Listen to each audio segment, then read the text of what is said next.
It's 18th of November and आज हम लोगों को रिवाइज करना था national income accounting and GDP. और भी इसमें कुछ टॉपिक्स थे जैसे circular flow of income, aggregate demand, aggregate supply and फिर उसके बाद ये जीडीपी मेजर वगैरह था। तो चलो देखते हैं आज क्या है। तो सबसे पहले जीडीपी होता क्या है? Gross domestic product. ठीक है, एक give me a second. GDP is gross domestic product. तो value of all the goods and services that is produced by the resident, है ना। जीडीपी जब डोमेस्टिक प्रोडक्ट की बात होती है तो इट्स अ टेरिटोरियल कॉन्सेप्ट। तो फिर इंडिया की जो टेरिटरी में जितना भी गुड्स एंड सर्विसेज प्रोड्यूस हो रहा है वो जीडीपी के अंदर आएगा। ठीक है, एक्सेप्ट एम्बेसीज, क्योंकि एम्बेसीज जो होती हैं वो फॉरेन सॉइल होती हैं। ठीक है, तो वहाँ पे कोई इकोनॉमिक एक्टिविटी होगी that will not come under the GDP. But उसके अलावा इंडिया में चाहे इंडियंस काम कर रहे हो चाहे फॉरेनर्स काम कर रहे हो, अगर डोमेस्टिकली कुछ प्रोड्यूस हो रहा है that will be a part of GDP except embassies as I said. उसके बाद आता है कॉन्सेप्ट, एक जीडीपी हो गया जीएनपी का, ग्रॉस नेशनल प्रोडक्ट। अब इसमें आ जाता है नेशनल। ठीक है, तो ये कॉन्सेप्ट होता है नेशन मतलब इसमें नेशनल्स जो होते हैं उनका कॉन्सेप्ट आ जाता है। तो जीडीपी तो जो हो ही गया। अब जीडीपी में क्या होता है कि इंडिया की जीडीपी में जो फॉरेनर्स हैं उनका भी ऐड हो रखा है और जो इंडियंस हैं उन्होंने भी कुछ किया होगा। तो उसमें हम लोग ऐड कर देते हैं net factor income from abroad. तो कुछ इंडियंस होंगे जो फॉरेन में भी काम कर रहे होंगे, तो कुछ नेशनल्स फॉरेन में भी प्रोडक्ट बना रहे होंगे और कुछ फॉरेनर्स इंडिया में प्रोडक्ट बना रहे होंगे। तो यहाँ पे अगर जब नेशनल की बात करोगे, ग्रॉस नेशनल प्रोडक्ट की, तो फिर हम लोग जीडीपी में एनएफएआई प्लस कर देंगे। तो और इट डिपेंड्स कि मतलब कभी कभी जीएनपी भी ज़्यादा होता है किसी कंट्री का जीडीपी भी ज़्यादा होता है। इट डिपेंड्स ऑन कि किसके लोग बाहर कितने काम कर रहे हैं और उनकी कंट्री में कितने काम कर रहे हैं, या फिर फॉरेनर्स उनकी कंट्री में कितने काम कर रहे हैं। ठीक है, चलो और इसके छोटा सा एग्जाम्पल भी मैं देता हूँ कि एक्सेप्ट एम्बेसीज का मतलब ये हो गया, अगर इंडिया की टेरिटरी में, ठीक है, दिस इज़ व्हाट, ये पेन से तो बना ही नहीं पा रहा हूँ मैं, this is what India looks like. तो इंडिया की टेरिटरी में अगर कोई जैसे यहाँ पे होगी अमेरिकन एम्बेसी, तो अमेरिकन एम्बेसी में अगर कोई बैठा हुआ काम कर रहा है, ठीक है, तो वो इंडिया की जीडीपी का पार्ट नहीं होगा। ठीक है, that will be the part of GDP of America. ठीक है, और अगर इसी में अगर कोई फॉरेनर बंदा, मतलब मैं कह रहा हूँ अमेरिकन भी नहीं, जैसे कोई मान लो कोई इटालियन बैठा हुआ है, कोई इटालियन अमेरिका के लिए काम कर रहा है इंडियन एम्बेसी में, सॉरी अमेरिकन एम्बेसी में, लेकिन टेरिटरी इंडिया में।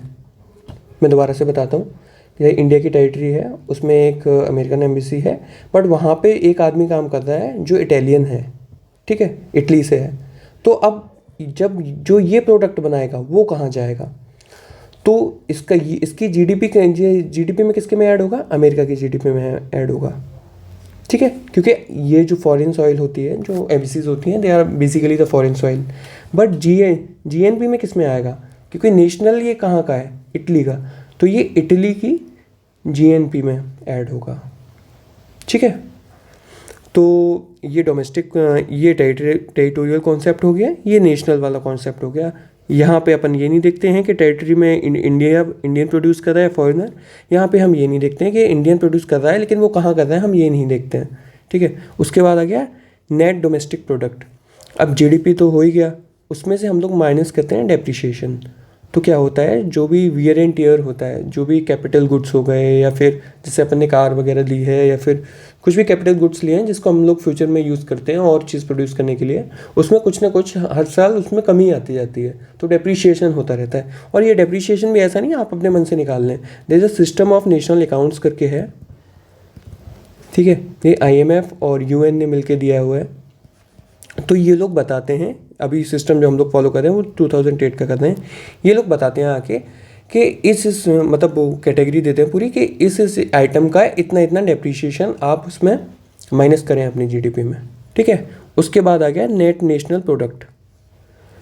तो जीएनपी ये हो गया कि नेशनल्स ने कितना प्रोडक्ट बनाया है ऑल ओवर द वर्ल्ड, उसमें से डेप्रीशिएशन हटा दो, तो ये आ गई नेट नेशनल प्रोडक्ट। अब net national product at factor cost, अभी हम लोग ये आगे पढ़ेंगे। एक होता है बेसिक प्राइस, फिर होता है फैक्टर कॉस्ट, सॉरी पहले होता है फैक्टर कॉस्ट, फिर होता है बेसिक प्राइस, फिर होता है मार्केट प्राइस। हाँ ठीक है, तो ये अभी अपन आगे पढ़ेंगे इसमें क्या क्या अंतर होता है।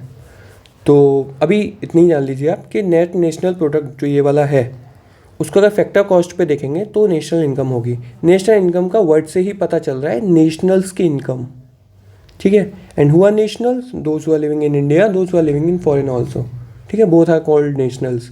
तो एनएनपी एट फैक्टर कॉस्ट को हम लोग बोलते हैं नेशनल इनकम, ठीक है। अब अंतर क्या होता है जीडीपी और नेशनल इनकम में? बेसिकली जीडीपी क्या हो गया? Production in territory, territorial concept हो गया ये, ठीक है। इसमें इंडियन और फॉरेनर दोनों हो सकते हैं, मतलब जो प्रोड्यूस करते हैं, और इसमें एनएफएआई का कोई कॉन्सेप्ट ही नहीं होता, ठीक है। बट नेशनल इनकम में क्या होता है? इनकम ऑफ नेशनल्स अपन लोग देखते हैं, चाहे वो इंडिया में प्रोड्यूस कर रहा हो चाहे आउटसाइड प्रोड्यूस कर रहा हो, इसमें net factor income from abroad लगाते हैं, क्योंकि जो जीडीपी होती है उसमें फॉरेनर्स भी काम कर रहे हैं यहाँ पे, और कुछ अपने इंडियंस बाहर भी काम कर रहे होंगे, तो हमें नेशनल का करना है तो वो उसमें से माइनस होता है जीडीपी से। अब कैसे होता है? वैसे जीडीपी होता है, ठीक है, जीडीपी में से ग्रॉस डोमेस्टिक प्रोडक्ट होता है, फिर ग्रॉस नेशनल प्रोडक्ट पे पहुँचते हैं बंद, फिर यहाँ से नेट पे। देखो डोमेस्टिक से अगर आपको इस पे नेशनल पे पहुँचना है, ठीक है, अगर डोमेस्टिक से नेशनल पे पहुँचना है तो एनएफएआई आ जाएगा काम में, ठीक है, इसमें एनएफएआई का काम हो जाएगा। और उसके बाद अगर आपको यहाँ पे जीएनपी से अगर एनएनपी पहुँचना है तो आपको यहाँ पे डेप्रिशिएशन करना पड़ेगा, और फिर यहाँ पे NNP factor cost, and this is called national income, ठीक है। ये तो ऊपर हो गया थोड़ा सा बेसिक। अब देखते हैं इसको इसमें लिखा क्या है। तो चलो सबसे पहले बिल्कुल बेसिक से देखते हैं कि जीडीपी बेसिकली आप कैसे एस्टिमेट कैसे करते हैं, मतलब कैसे इतने लोगों का डेटा क्या होता क्या है सब कुछ। तो लेट्स एज्यूम अ इकोनॉमी, ठीक है। तो इकोनॉमी में क्या क्या होता है? बेसिकली दो चीज़ें होती हैं, एक तो हाउस होल्ड्स होते हैं, एक फर्म्स होती हैं, मतलब हम लोग होते हैं और कंपनीज होते हैं जो कुछ प्रोड्यूस कर रही होती हैं, ठीक है। अब यहाँ पे देखते हैं, यहाँ पे हाउस होल्ड्स जो होते हैं वो अपना लेबर देते हैं, हाउस होल्ड में जो लोग हैं वो कंपनीज में जाके काम करते हैं, ठीक है, वो अपना लेबर देते हैं जाके, और कंपनी उनको इनके बदले में वेजेस देती है, ठीक है। और इसी जो इनको फिर वेजेस मिलते हैं, जो हाउस होल्ड को वेजेस मिलते हैं, उसका यूज़ करके ये यहाँ का जो कंपनी जो प्रोडक्ट बना रही है उसको परचेज़ करते हैं जाके। ऐसा होता ही नहीं होता है, तो ये कंपनी का रेवेन्यू हो गया। तो मेरा दोबारा समझा रहा हूँ मैं, ये हाउस होल्ड हो गया, एक फर्म हो गई, और जो लिखा है उसको आप भूल जाइए, बस इसको इमेजिन करिए, हाउस होल्ड हो गया, फर्म हो गई। हाउस होल्ड अपना लेबर देता है, फिजिकल लेबर हो गया, और लाइक लैंड हो गया, कैपिटल हो गया, एंटरप्रेन्योरशिप हो गई, फैक्टर प्रोडक्शन, लैंड देता है, लेबर हाउस होल्ड देता है जाके फर्म्स को, फर्म्स उनको वेजेस देती है, जो उनके पैसे हो गए वो उनको दे देती है। उसके बाद हाउस होल्ड उसी पैसे से वो उसका प्रोडक्ट खरीदते हैं, जो फर्म्स का रेवेन्यू हो गया, ठीक है। इतनी बात क्लियर हुई? तो दिस इज़ व्हाट, अगर और ये सारी चीज़ें, अब जैसे हाउस होल्ड की जो इनकम हो गई, ठीक है, जितना इनको सारा पैसा मिलेगा, जैसे इनको जो वेजेस मिले, जो इनकी इनकम हुई, वही एक्सपेंडिचर करेंगे पूरा, ठीक है, वही एक्सपेंडिचर करेंगे, और जितना वो एक्सपेंडिचर करेंगे उतना ही पैसे का ये प्रोडक्ट बना देंगे। तो बेसिकली मैं क्या कहना चाह रहा हूँ कि अगर इकोनॉमी में कोई बैंक ना हो, कोई गवर्नमेंट ना हो, कुछ ना हो, अगर हाउस होल्ड और फर्म्स एग्जिस्ट करें, तो इनको जितना हाउस होल्ड को जितना इनकम मिले वो पूरा खर्च करके, सेविंग का कोई कॉन्सेप्ट ही नहीं बता रहा हूँ मैं अभी, वो उतना सारा पैसा खर्च कर दें, और वो सारा पैसा जो एक्सपेंडिचर करें उतने का फर्म्स उतने पैसे को यूज़ करके दोबारा से प्रोडक्ट बना दें, और जब प्रोडक्ट दोबारा से, और फिर प्रोडक्ट बना दें, इसमें जो बेनिफिट होगा फिर उसके दोबारा से वेजेस दे दें। तो इनकम हो गया, एक्सपेंडिचर हो गया, और ये प्रोडक्शन हो गया, ये तीनों इक्वल होंगे, है ना। This is what is called static circular flow of income, ठीक है। बट इन रियलिटी ऐसा होता नहीं है, ठीक है। तो बेसिकली होता क्या है, चलो वो देखते हैं, फिर दोबारा से देखते हैं। हाउस होल्ड हो गया, फर्म्स हो गई, ठीक है, ये रेवेन्यू हो गया, ये वेजेस हो गए, और ये लेबर दे दी इसने। बट अब गवर्नमेंट भी एग्जिस्ट करती है, ठीक है, ये वाला अच्छे से बना हुआ है, यहाँ पे देखते हैं, यहाँ पे दोबारा से बता देता हूँ मैं। ये हाउस होल्ड हो गया, फैक्टर ऑफ प्रोडक्शन, ठीक है, हाउस होल्ड ने फर्म्स को फैक्टर ऑफ प्रोडक्शन दिए, मीन्स लेबर दिया, इनको उसके बदले में वेजेस मिल गए और गुड्स एंड सर्विसेज मिल गए। इन्होंने expenditure on goods and services पे दिया है, इन्होंने गुड्स एंड सर्विसेज इनको बाद में दी हैं, और इन्होंने इसको इसके बदले इन्होंने ये वेज, रेंट, इंटरेस्ट और प्रॉफिट दिया, जो फैक्टर ऑफ प्रोडक्शन की मैं बात कर रहा था, ठीक है। बट अब इसमें 3 चीज़ें और एग्जिस्ट करती हैं, एक तो गवर्नमेंट हो गई, एक फाइनेंशियल इंस्टीट्यूशन हो गए like banks and all, and foreign sector हो गया। तो अब ये जो सर्कुलर फ्लो ऑफ इनकम मैं बता रहा हूँ कि सारी चीज़ें, अगर ये चीज़ें एग्जिस्ट नहीं करती इधर वाली राइट हैंड साइड वाली, तो फिर ये अपना खुद में ही एक सिस्टम था, ठीक है, ये अपना बेसिकली खुद में ही एक सिस्टम था। बट ऐसा होता नहीं है। तो गवर्नमेंट जब आती है तो अब इसमें 2 कॉन्सेप्ट आते हैं, एक तो आता है लीकेज का, इसमें से कुछ लीकेज होगा, ठीक है, और दूसरा कॉन्सेप्ट आएगा इंजेक्शन का, मतलब कुछ होगा जो इसमें इंजेक्ट भी होगा। ये सर्कुलर फ्लो में अगर यहाँ से कुछ निकल रहा है, कुछ लीकेज हो रहा है, तो कुछ यहाँ से एंट्री भी तो हो रही होगी, कुछ इंजेक्शंस भी तो लग रहे होंगे इसमें, ठीक है। तो वो देखते हैं। तो अब इसमें लीकेज क्या होता है, अब जैसे हाउस होल्ड की जो इनकम हुई है ना, वेज, रेंट, इंटरेस्ट, प्रॉफिट से ये इनकम हो गई हाउस होल्ड की, तो ये इनकम हुई, तो ऐसा तो है नहीं पूरा पैसा ये लोग खर्च कर देते हैं, कुछ ही पैसा ये टैक्सेस में भी देंगे गवर्नमेंट को, ठीक है, जो ये प्रोडक्ट पे खर्च नहीं कर पाएंगे, जो कंजम्पशन पे खर्च नहीं करेंगे, कुछ सेव भी करेंगे बैंक्स में, और कुछ सामान ये बाहर से भी मंगाएंगे इंडिया से। अब जब इंडिया से बाहर से कुछ सामान मंगाएंगे, तो पैसा तो ये जो इकोनॉमी चल रही है इंडिया की, इससे तो पैसा बाहर जा रहा है ना। जब आप कोई चीज़ इंपोर्ट करते हैं तो आपका जो मनी होता है वो इंडिया से बाहर चला जाएगा, तो बेसिकली वो इससे बाहर चला जाएगा, है ना, लीकेज में उसको काउंट करेंगे। तो क्या हो गया, लीकेज कितनी तरीके से होता है, 3 तरीके से, या तो टैक्सेस दे दें हम गवर्नमेंट को, क्योंकि वो पैसा आप कंजम्पशन में यूज़ नहीं कर पाएंगे, या फिर आप सेविंग कर लें उसकी, या फिर इंपोर्ट कर लें बाहर से कुछ, तो आपका पैसा इससे बाहर ही चला जाएगा, ठीक है। उसके बाद दूसरी चीज़ क्या आती है इसमें, दूसरी चीज़ आ गई इंजेक्शंस, ठीक है। अब इंजेक्शंस कैसे लगते हैं इसमें, तो एक तो हो गई स्पेंडिंग, गवर्नमेंट स्पेंडिंग। अब अभी तक क्या देख रहे थे हम लोग, 2 ही चीज़ें यहाँ पे मैटर कर रही थी, एक थी सेकेंड, हाँ, एक थी हाउस होल्ड, 2 ही एंटिटी थी, हाउस होल्ड एंड फर्म्स। तो अब लेकिन यहाँ पे गवर्नमेंट भी आ गई, government start spending in it. Government जैसे कैपिटल एक्सपेंडिचर करेगी, इंफ्रास्ट्रक्चर्स वगैरह बनाएगी, ठीक है, कैपिटल और रेवेन्यू एक्सपेंडिचर करेगी, तो गवर्नमेंट स्पेंड कर रही है, तो यहाँ पे इंजेक्शन आ रहे हैं, मतलब पैसा इकोनॉमी में आ रहा है इधर दोबारा से। फाइनेंशियल इंस्टीट्यूशन है, ये भी इन्वेस्टमेंट करेंगे। ये बेसिकली ये इन्वेस्टमेंट कैसे करते हैं, जैसे म्यूचुअल फंड्स वगैरह हो गए, या फिर ये और दूसरी बात, जो फाइनेंशियल इंस्टीट्यूशन लाइक बैंक्स होते हैं या वो माइक्रो फाइनेंस या जो भी हो गए, जो लोग पैसा लैंड वगैरह करते हैं, तो ये फर्म्स को ही पैसा देंगे, ठीक है, इन्वेस्टमेंट करेंगे बेसिकली एक तरीके से उससे प्रॉफिट कमाने के लिए, तो ये भी इंजेक्शन हो गया। ऊपर से एक्सपोर्ट रेवेन्यू, जब हम लोग कोई सामान बाहर बेचेंगे, जैसे इस इकोनॉमी में इस फर्म ने कुछ बनाया, ठीक है, कोई ये प्रोडक्ट बनाया, इसको ये इसने अमेरिका में बेच दिया, तो अमेरिका का डॉलर भी तो आएगा, वो भी तो इंजेक्शन हो गया। तो इंजेक्शन में क्या हो गया, स्पेंडिंग बाय गवर्नमेंट जो इसमें आएगी, इन्वेस्टमेंट हो गया, एंड एक्सपोर्ट रेवेन्यू हो गया, कोई प्रोडक्ट हमने बाहर भेज दिया, वहाँ से पैसा आ गया। तो हमने यहाँ पे क्या कॉन्सेप्ट, 2 कॉन्सेप्ट पढ़े, और इसको बोलते हैं dynamic circular flow of income. Dynamic circular flow of income, तो ये चीज़ चलती रहती है ना।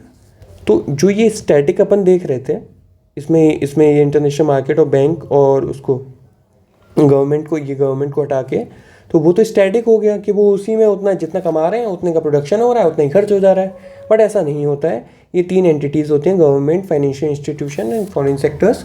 इसमें इंजेक्शंस भी होते हैं और लीकेजेस भी होते हैं, वो अपन ने समझ लिया कैसे होते हैं, ठीक है। अब बेसिकली नेशनल इनकम अकाउंट, तो नेशनल इनकम अकाउंटिंग में अब हम लोग पढ़ेंगे कि बेसिकली इसमें होता क्या है, ठीक है। तो मैंने अभी डायनेमिक इक्विलिब्रियम का कॉन्सेप्ट आपको बताया है कि हाउ इट इज़ ऑपरेटेड। उसके बाद क्या होता है, जैसे अभी इसमें आगे, अभी ये बस पॉइंट आप याद रखिए, ट्रांसफर्स आर नॉट इनकम्स। बहुत सिंपल सी इंग्लिश है कि किसी को अगर हम कुछ ट्रांसफ़र कर दें तो वो इनकम नहीं हो जाती है। जैसे जो लोग बाहर रहते हैं उनके घर से पैसा आता है, वो कहते हैं कि हमारी इनकम है, बट वो आप किसी चीज़ से कमा थोड़ी रहे हैं, वो तो just they are merely the transfer that your parents are sending to you for your survival. तो these are just merely the transfers, these are not incomes, ठीक है। और ये हमने पढ़ ही लिया कि लीकेजेस कैसे होते हैं इकोनॉमी में और इंजेक्शंस कैसे लगते हैं, ठीक है। लीकेजेस हो गए ये सेविंग्स में, टैक्सेस में, इंपोर्ट्स में। इंजेक्शंस हो गए spending by the government, investment and export. अब लीकेज ज़्यादा होंगे तो डाउनवर्ड साइकिल चली जाएगी इकोनॉमी की, और अगर इंजेक्शन ज़्यादा लगेंगे तो अपवर्ड साइकिल आ जाएगी, which is a good thing. अब देखते हैं मेजरिंग नेशनल इनकम, ठीक है।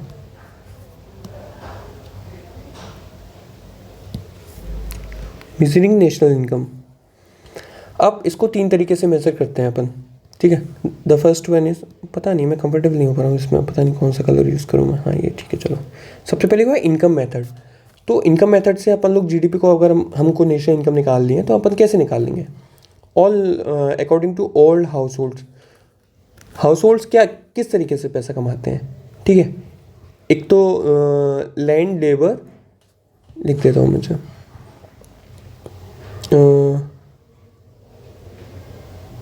हाँ give me second. Land labour and capital and entrepreneurship, ठीक है। तो उनको फिर इससे होता क्या है कि अब उनके पास इनकम कहाँ से आएगी? ये तो फैक्टर ऑफ प्रोडक्शन हो गए which will be given by the, these are factor of production which will be given by the household to the firms, ठीक है। तो उनको उसके बदले में क्या मिलेगा? वेज मिलेगा जो वो लेबर देंगे, इंटरेस्ट मिलेगा जो उन्होंने लैंड दिया हुआ है, और उसके बाद ये रेंट मिलेगा, and there will be profit जो इनको मिलेंगे, ठीक है। क्योंकि जो कुछ इन्वेस्टमेंट भी करेंगे कैपिटल का, उसका प्रॉफिट भी तो इनको मिलेगा। तो दीज आर ऑल द, अगर वही वाली अपन डेफिनेशन पे दोबारा जाएं कि हाउस होल्ड कैसे पैसा कमाते हैं, कितना पैसा उनके पास आता है, तो वो फैक्टर ऑफ प्रोडक्शन उन्होंने जितना उसको फर्म्स को दिया है, फर्म पूरा पैसा उन्हीं को दे देंगे कि भाई ठीक है, अब मेरा प्रोडक्ट बन गया, ये पैसे आप पकड़ो। तो फिर अगर इनकम मेथड से देखे जाए तो दिस इज जीडीपी, क्या WIP&R, इन सबको ऐड कर दें तो वो इनकम मेथड से आ जाएगी। उसके बाद सेकंड मेथड क्या होता है? Expenditure method. अभी मैंने क्या बताया था? अभी जब हम लोग बात कर रहे थे तो अपन ने क्या देखा था, अगर गवर्नमेंट फाइनेंशियल इंस्टीट्यूशन या जो इंटरनेशनल मार्केट है, अगर वो ना आए बीच में और स्टैटिक अगर सिस्टम होता, तो जितना इनकम है हाउस होल्ड्स का, उतना ही प्रोडक्शन होगा बाय द फर्म्स। जितना इनकम है हाउस होल्ड का, उतना ही प्रोडक्शन होगा बाय द फर्म्स, और उतना ही एक्सपेंडिचर होगा bye the house holds again. तो ये तीनों तो सेम हो जाएंगे ना। तो आप किसी भी तरीके से निकाल लीजिए जीडीपी, ठीक है। तो या तो आप इनकम मेथड से निकाल लीजिए, या तो आप प्रोडक्शन से, या एक्सपेंडिचर से, तीनों सेम ही हो जाएगा। तो इनकम से अपन देख चुके हैं WIPR, जो इन्होंने ये फैक्टर ऑफ प्रोडक्शन दिया है, इसका इनको वेज मिल गया, इंटरेस्ट मिल गया, रेंट मिल गया, एंड प्रॉफिट मिल गया। उसके बाद एक्सपेंडिचर मेथड से जब अपन यहाँ पे देख रहे हैं तो जब एक्सपेंडिचर मेथड से यहाँ पे देख रहे हैं तो एक्सपेंडिचर बाई हाउस होल्ड क्या होगा? एक तो कंजम्पशन हो जाएगा, ठीक है। हाउस होल्ड पैसे का क्या करेंगे?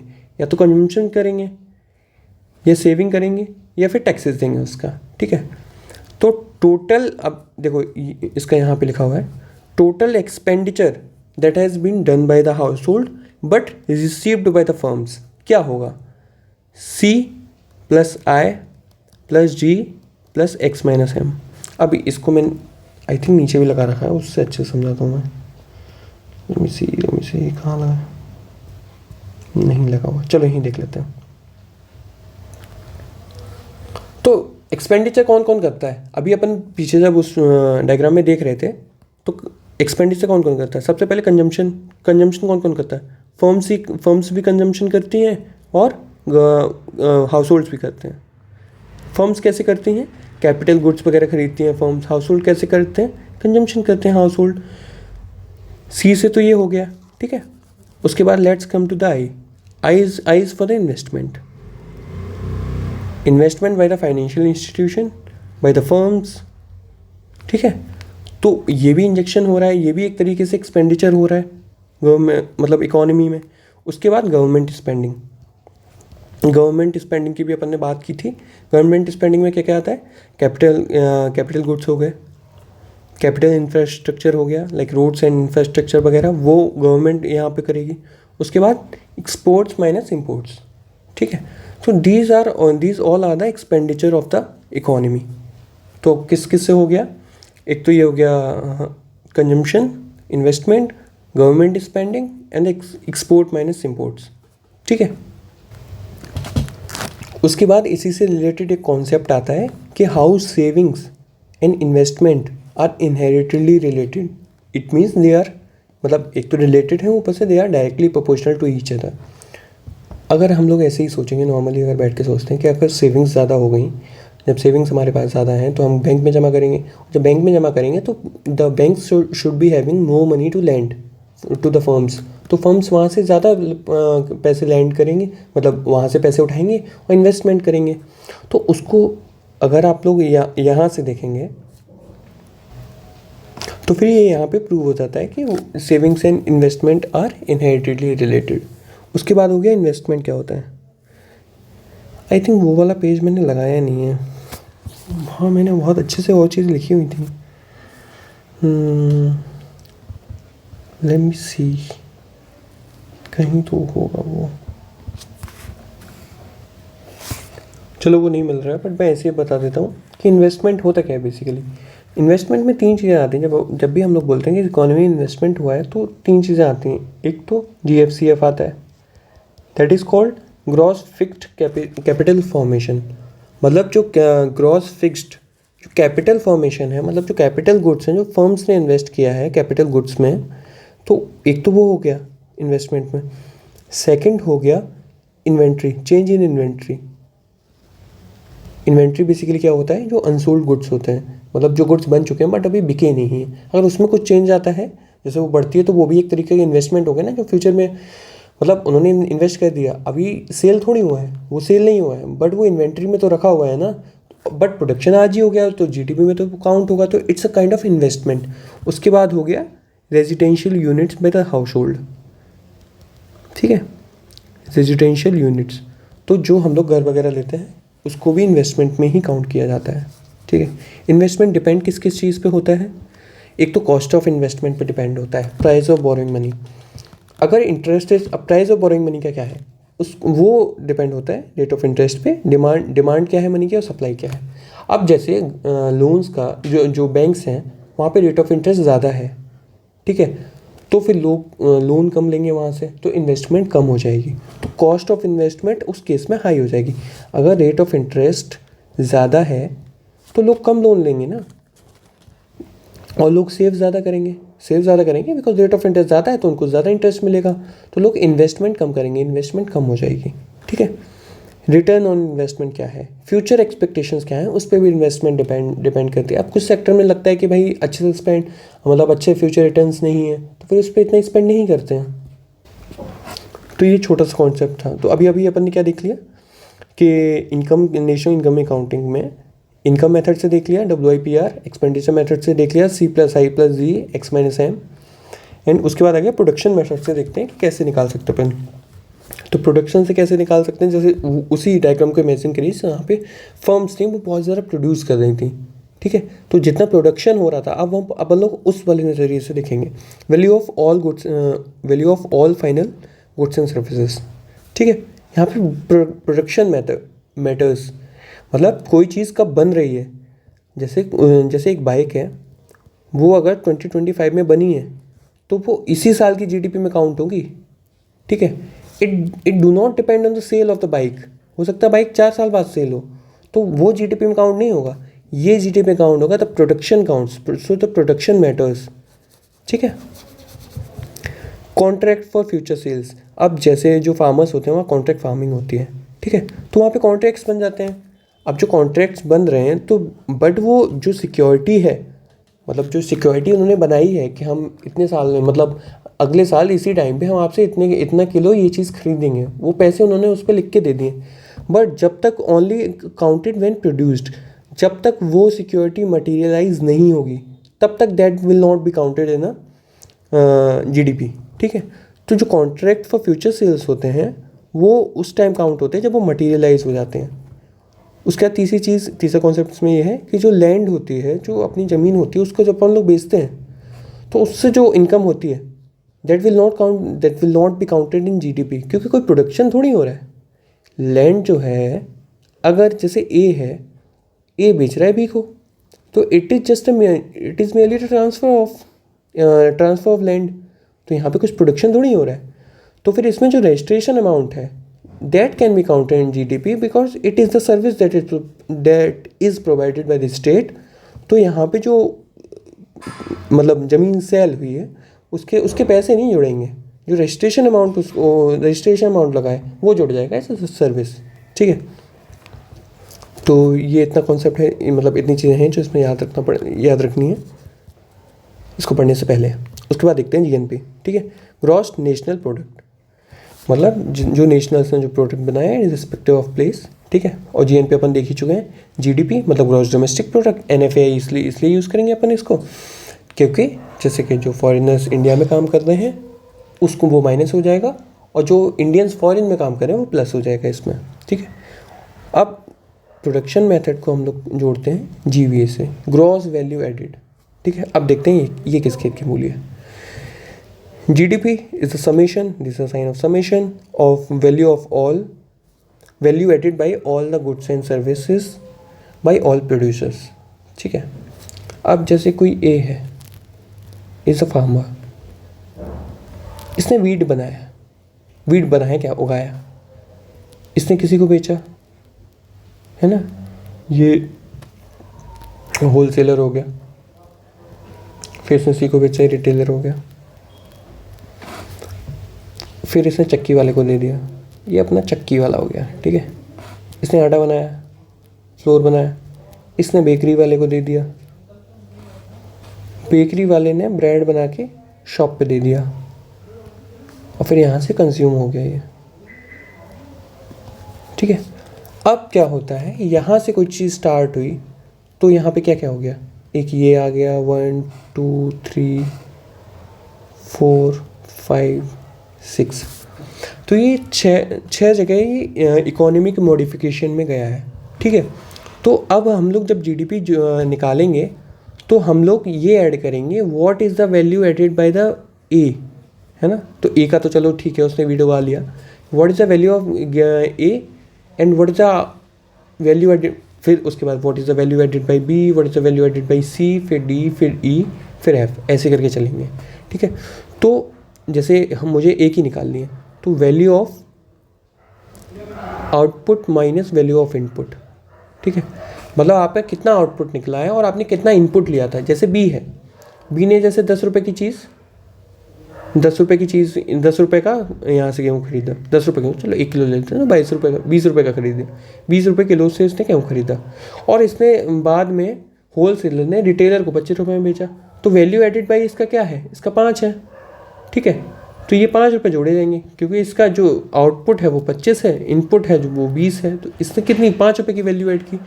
तो फिर इसमें इसकी भी यहाँ पे एक वैल्यू होगी, यहाँ पे भी 2 पे भी 3 पे भी, मतलब सब लोग अपनी अपनी वैल्यू ऐड कर रहे हैं, जिससे तब जाके जो ब्रेड का एक पैकेट है वो 40 रुपये का बन रहा है जाके। तो सभी ने अपनी अपनी वैल्यू ऐड की होगी यहाँ पे, तो सभी ने अपनी अपनी वैल्यू ऐड की है। So that is what we call gross value added. ठीक है, let me just remove all this. Okay,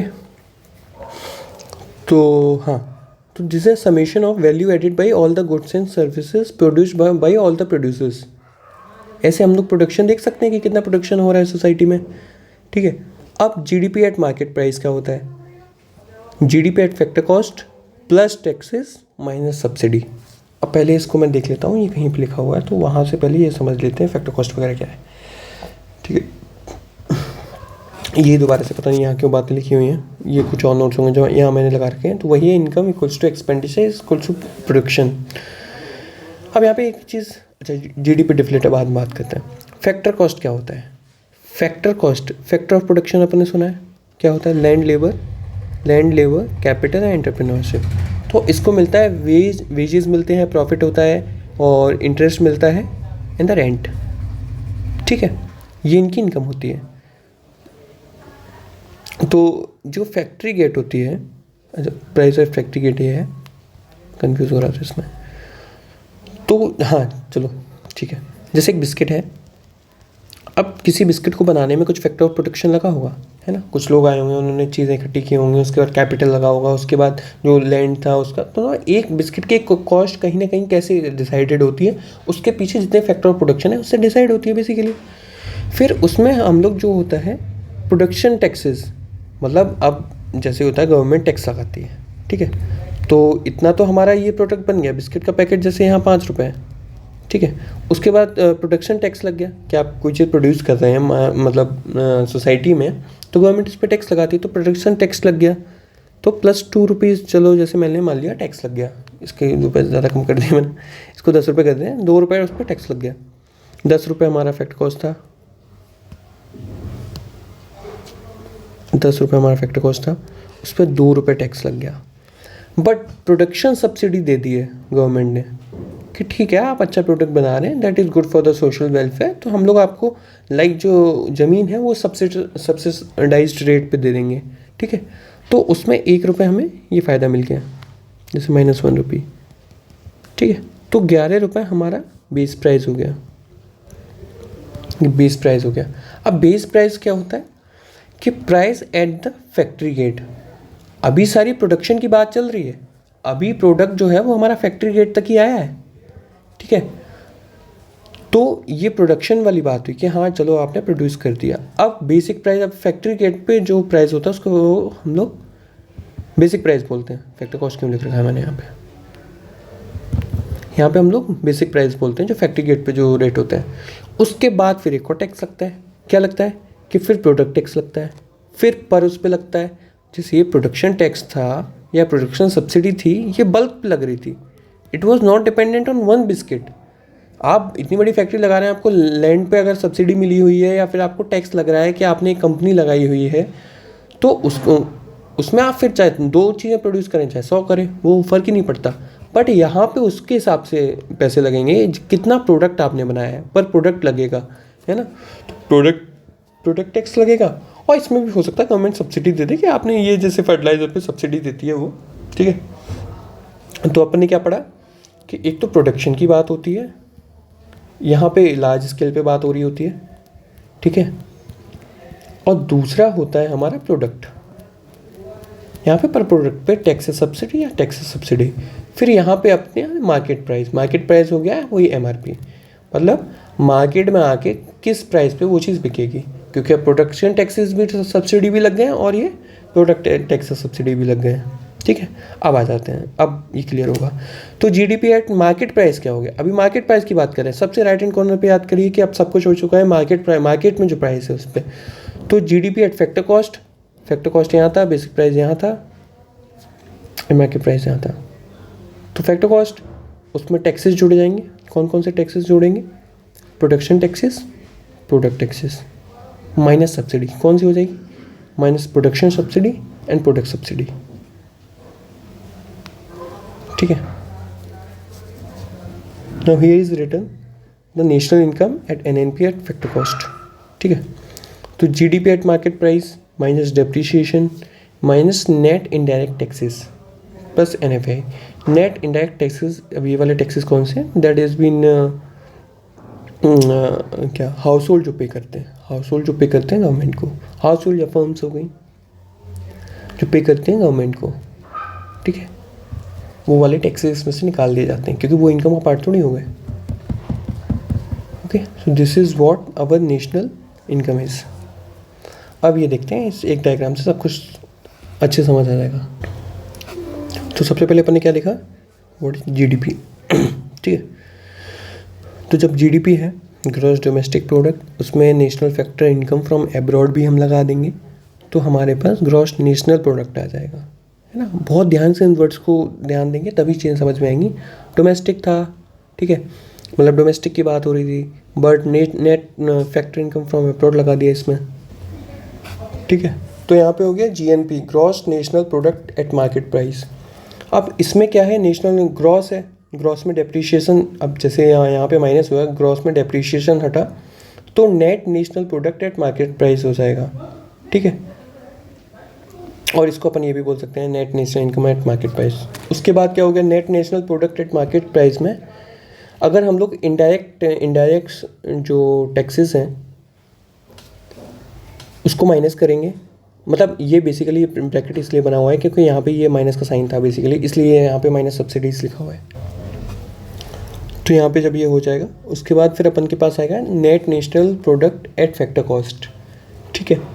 क्योंकि यहाँ पे जब मार्केट प्राइस था तो आप उसमें नेट टैक्सेस और सब्सिडीज़ का अगर आप माइनस कर देंगे, मतलब एक प्लस होगा एक माइनस कर देंगे, उसके बाद आपको इधर जब एमपी सबसे राइट हैंड साइड में था, उसके बाद हम लोग फैक्टर कॉस्ट पे आना है, बीच में बेसिक प्राइस है, तो यहाँ से ये इधर मूव कर दें, तो फिर ये माइनस किया तो उसके बाद हमको मिला net national product at factor cost, that is also called national income.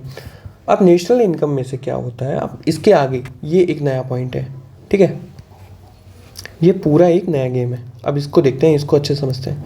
National income तक हमें समझ में आ गया, that is called net national product या national income at factor cost, ठीक है।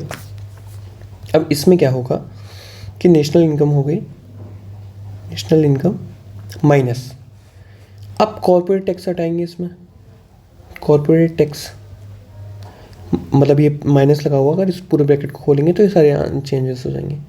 माइनस माइनस करेंगे कॉर्पोरेट टैक्स, माइनस करेंगे अनडिस्ट्रीब्यूटेड प्रॉफिट, अनडिस्ट्रीब्यूटेड प्रॉफिट, तो फर्म्स हैं उनको कुछ प्रॉफिट भी हो रहा है, ठीक है, फर्म्स हैं उसमें इन्वेस्टमेंट किसने कर रखा है, हाउस होल्ड्स ने, अब फर्म्स को कुछ प्रॉफिट भी हो रहा है तो फर्म्स टैक्सेस भी भर रही हैं, तो वो तो हाउस होल्ड के पास, मतलब वो तो कैसे हाउस होल्ड के पास जाएगा, वो गवर्नमेंट को दे रही है। जो हाउस होल्ड ने इसमें फर्म्स में इन्वेस्टमेंट किया था उसका कुछ इंटरेस्ट भी तो आता है हर साल, कुछ प्रॉफिट भी होता है, प्रॉफिट शेयरिंग भी की जाती होगी, बट कुछ प्रॉफिट ये कंपनी खुद के पास भी रख लेती है ना, जो डिस्ट्रीब्यूट नहीं करती है, वो दोबारा री इन्वेस्टमेंट इन द कंपनी उसके लिए रख लेती है, ठीक है, तो वो भी माइनस हो जाएगा यहाँ पे। अभी हम लोग क्या निकाल रहे हैं अभी, हाँ इसके बाद देखते हैं क्या निकलता है आके, ठीक है। तो उसके हाँ, तो अनडिस्ट्रीब्यूटेड प्रॉफिट है उनको भी माइनस कर दिया, प्लस ट्रांसफर्स हो जाएंगे, ट्रांसफर्स ऐड हो जाते हैं इसमें, तो हमारे पास इससे क्या निकल के आएगा, फिर हमारे पास इससे निकल के आएगा ये personal income. Personal income, personal income क्या होती है, मनी रिसीव्ड बाई, अब सारी चीज़ें सेंस करेंगे, money received by house holds. अब तो हाउस होल्ड पे कौन कौन से पैसे आ रहे हैं, एक तो नेशनल इनकम हो गई, ठीक है, मतलब नेशनल इनकम हमने निकाल ली, उसमें से हमने माइनस कर दिया कॉर्पोरेट टैक्स जो गवर्नमेंट को जा रहा है, अनडिस्ट्रीब्यूटेड प्रॉफिट्स क्योंकि वो हम लोग हाउस होल्ड्स को नहीं दे रहे हैं खर्च करने के लिए, बट उसमें प्लस कर दें ट्रांसफर्स, जो अब ट्रांसफर्स में वो भी आ जाएगा कि मतलब जो डिस्ट्रीब्यूटेड प्रॉफिट है वो भी ट्रांसफर्स में आ जाएगा, या फिर गवर्नमेंट जो है वो ट्रांसफर्स कर रही है। तो देखो ट्रांसफर्स की जब मैं बात की थी तो ट्रांसफर्स का मैंने ये बोला था, नेशनल इनकम में ट्रांसफर्स नहीं आएंगे, बट पर्सनल इनकम में तो आ सकते हैं ना, जैसे गवर्नमेंट 6,000 रुपये भी फार्मर्स को दे रही है तो वो तो आ सकता है उसमें, तो ये होगी पर्सनल इनकम। अब पर्सनल इनकम तो ऐसी है नहीं कि पूरा आप पर्सनल इनकम को यूज़ कर सकते हैं, ठीक है, पर्सनल इनकम में से भी माइनस होता है personal income tax, personal income tax भरेंगे आप नहीं भरेंगे क्योंकि जो पैसे आपने कमाए हैं उसमें से। उसके बाद नॉन टैक्स, नॉन टैक्स जैसे फ़ाइन हो गया या फिर और आपकी चीज़ें हो गई जो आपको गवर्नमेंट में भरनी है, जैसे हाउस टैक्स वगैरह हो गया, तो जब ये माइनस करेंगे तब कहीं जाके आपको मिलेगी ये personal disposable income, this is what you have in your hand to expend, spend, अरे यार एक्सपेंडिचर बोल रहा था, एक्सपेंड बोल रहा हूँ, टू स्पेंड है ना, this is what is personal disposable income, ठीक है। उसके बाद ये मैं आपको बता ही चुका हूँ कि what is investment use to create future wealth, ठीक है, GFCF हो गया, चेंज इन इन्वेंट्री हो गया, रेजिडेंशियल इन्वेस्टमेंट हो गया। नॉमिनल एंड रियल जीडीपी का मतलब समझते हैं अपन, नॉमिनल मतलब अभी है ना, एज इट इज़, तो इन्फ्लेटेड जीडीपी है ना, इसमें इन्फ्लेशन मतलब इन्फ्लेटेड रहता है, इन्फ्लेशन इंडेक्स्ड बोल सकते हैं एक तरीके से इसको। अब इसको कैसे निकालते हैं, जैसे ये देखते हैं दिस इज जीडीपी ऑफ 2024, तो क्वांटिटी प्रोड्यूस्ड 2024, अब जैसे मैं ये कह रहा हूँ हमारी इकोनॉमी में 200 यूनिट्स चीज़ें बन रही हैं, ठीक है, 200 यूनिट चीज़ें बन रही हैं और प्राइस इनका क्या है 10 रुपये, तो हमारी नॉमिनल जीडीपी क्या हो गई 2000 रुपये, ठीक है। अब उसके बाद हम ये देखें कि रियल जीडीपी क्या होता है, ठीक है, तो रियल जीडीपी में, हाँ, तो यहाँ पे क्या है, क्वांटिटी और प्राइस दोनों हमने 2024 के ही लिए हुए हैं। बट अगर आपको रियल जीडीपी देखनी हो, क्योंकि नंबर्स तो दिखा रहा है कि यार नंबर तो बढ़ रहा है, ठीक है। अब ये नंबर और भी किसी तरीके से आ सकता है। अब जैसे क्वांटिटी इसमें प्रोड्यूस हुई है इस बार, ठीक है, 400, ठीक है। और प्राइस हम लेंगे पुराना वाला, ठीक है।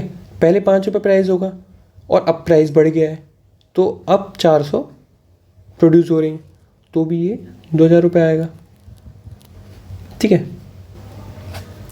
तो अब इसमें जब 5 रुपये के हिसाब से हम लोग देख रहे हैं, तो अब इसमें एक चीज़ देखिए, पहले 5 रुपये प्राइस था, तब 400 यूनिट प्रोड्यूस हुआ करती थी, ठीक है। एक तरीके से मान लो 5 रुपये प्राइस था, तब जैसे 2012 में 5 यूनिट प्राइस से 400 यूनिट प्रोड्यूस हुआ करती थी, तब 2000 रुपये आता था।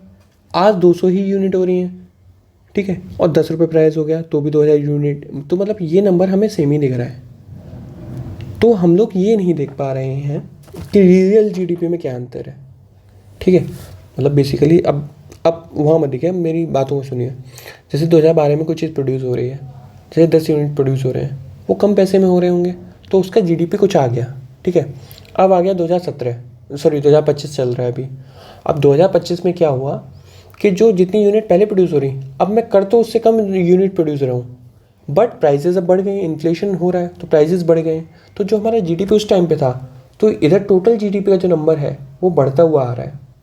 बट जो प्रोडक्ट हैं, जो ये प्रोडक्ट है, जैसे ये 2012 के प्राइस से देख रहा हूँ मैं, तो ये प्रोडक्ट है जो 2012 में जितने प्रोडक्ट बन रहे थे, अब 2024 में उससे कम प्रोडक्ट बन रहे हैं, but still GDP number is showing कि अरे नहीं, जीडीपी तो एकदम कांस्टेंट है। बट ऐसा नहीं होता है, इसीलिए एक बेस ईयर होना चाहिए, एक कांस्टेंट नंबर होना चाहिए, जिससे हम लोग देख पाएँ। जैसे 2000 अभी हम लोग 2012 बेस ईयर यूज़ कर रहे हैं, तो इस बेस ईयर का मतलब ये है कि इस साल कितना क्या प्रोड्यूस हुआ है, ठीक है।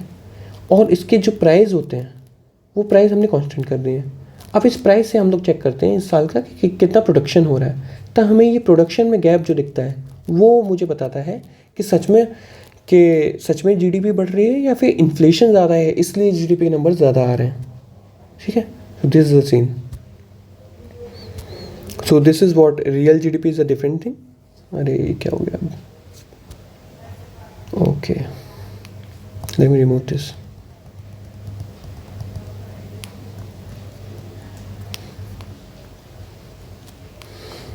वेट, इसका साइज थोड़ा इंक्रीज कर, ये ठीक है, अब ठीक है, ठीक है। दोबारा से मैं बताता हूँ एक बार। तो बेसिकली बेस ईयर क्या हो गया, बेस ईयर एक ऐसा ईयर हो गया जहाँ से हम लोग कंपैरिजन करते हैं कि इस साल प्रोडक्शन बढ़ा है या नहीं बढ़ा है, या फिर जो जीडीपी के नंबर बढ़ के आ रहे हैं वो किस बेसिस पे हैं, कि इन्फ्लेशन के बेसिस पे हैं कि सच में the unit that has been produce in economy is increasing और not. Base year basically for GDP comparison होता है, और ये नॉर्मल ईयर होना चाहिए, ठीक है। ऐसा नहीं होना चाहिए कि उस ईयर बहुत सारे प्राइस फ्लक्चुएशन हो तो हमें अच्छे से वो नंबर नहीं मिल पाता है। जीडीपी डिफ्लेटर क्या होता है, nominal versus like this inflated GDP divided by real GDP. तो हम लोग जीडीपी डिफ्लेटर निकाल देते हैं, इससे इन्फ्लेशन मेजर कर सकते हैं, ठीक है। ये हम लोग देख चुके हैं।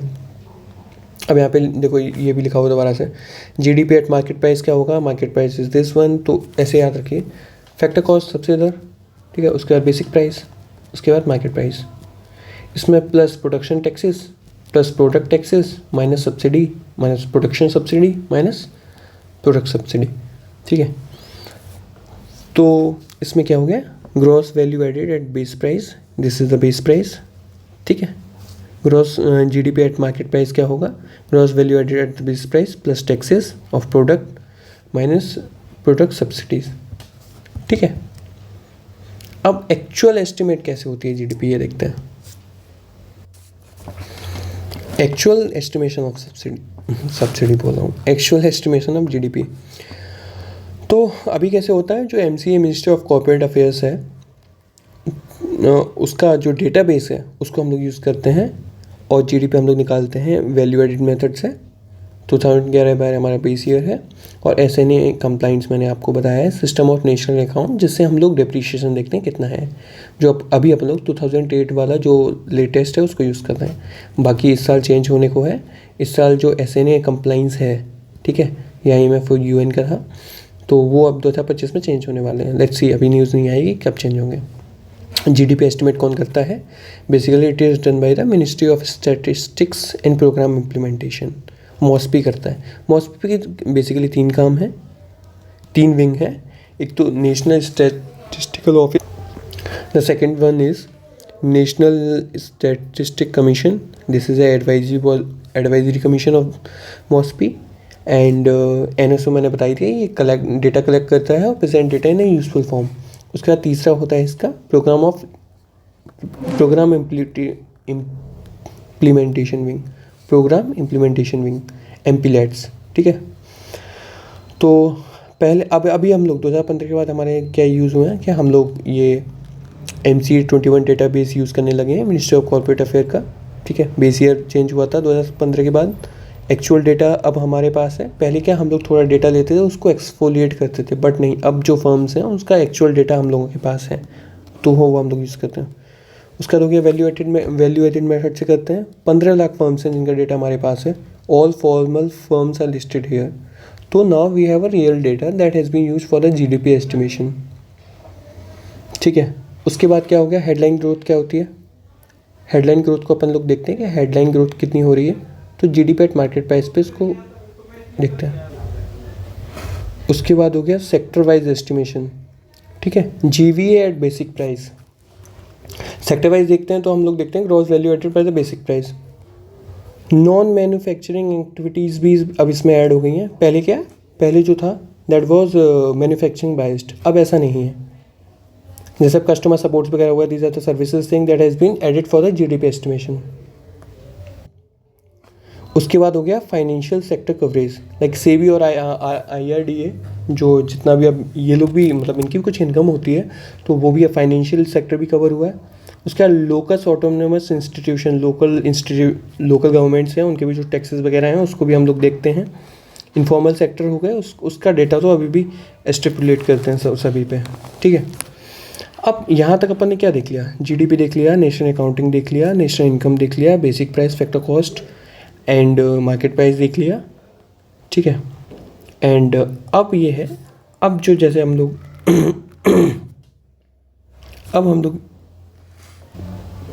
अब आई थिंक ऐसा कुछ है नहीं जो इसमें आज यही टॉपिक था बेसिकली। इतना बड़ा टॉपिक नहीं था, इतना बड़ा मैंने बना दिया। तो इसमें एक जो एक्स्ट्रा पॉइंट लिखा हुआ है, like new income, new economic welfare. तो इसमें क्या है कि ये GDP का अल्टरनेटिव है, ठीक है। तो इसमें ये इसको कैसे निकालेंगे, ये किसी ने दिया होगा, ठीक है, बेसिकली। तो इसमें क्या है, जो रियल GDP है आपकी, उसमें डेप्रीशिएशन हटा दो, बट उसमें टाइम क्या हो, उसमें चीज़ें ऐड क्या करेंगे, लेजर वैल्यू ऐड कर देंगे, नॉन मार्केट सर्विसेज ऐड कर देंगे। जो इन्वायरमेंटल कॉस्ट है, there is a cost of development, तो इन्वायरमेंटल कॉस्ट है उसको माइनस करेंगे। And they are regrettable necessities, like there's a lot of expenditure of the government on the defense. So defense has been a regrettable necessity of the every state basically in the world. So this is it. उसके बाद this is a repeated point like national income and personal income, personal disposable income, ठीक है। ये अपन लोग बाद में पढ़ते हैं। Low ICOR, like low incremental capital output ratio, मतलब how much capital you are investing and how much output you are getting, ठीक है। तो ये कम ही होना चाहिए, इंक्रीमेंटल कैपिटल वर्सेस आउटपुट।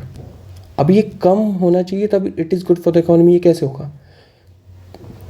तो कम तो तब होगा ना ऊपर की वैल्यू ज़्यादा हो और नीचे की वैल्यू, सॉरी, ये कम कब होगा? ये कम तब होगा जब ऊपर की वैल्यू स्मॉल हो और नीचे की वैल्यू लार्ज हो, ठीक है। तो मतलब आप कैपिटल जो इन्वेस्टमेंट है, तो आप 10 रुपये का इन्वेस्टमेंट करें, बट आउटपुट आपका कम से कम 12 रुपये का होना चाहिए, ठीक है। तो दिस इज़ इट। तो लो ICOR is good for the economy, ठीक है। This is it. आज इतना ही है, national income accounting and the GDP। तो या